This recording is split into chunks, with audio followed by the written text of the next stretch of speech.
What is up, everyone? This is Mo Tutorials here, and today I'm going to show you how to fix the Windows error code 0X80070005. So let's get right into this. So there's a few ways to fix this. The first thing you can do is go to your search bar and just type in troubleshoot.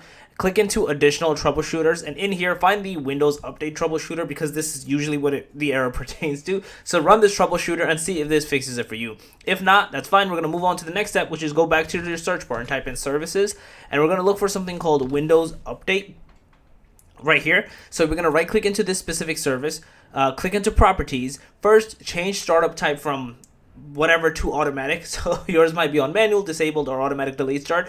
Turn it to basically automatic. And then the next thing is, if the service is stopped, start the service, as you'll see over here. And if it is running, you can actually stop it and start it again. If that doesn't fix it for you, the next thing you want to do is go back to your search bar, type in CMD, right click and run as administrator.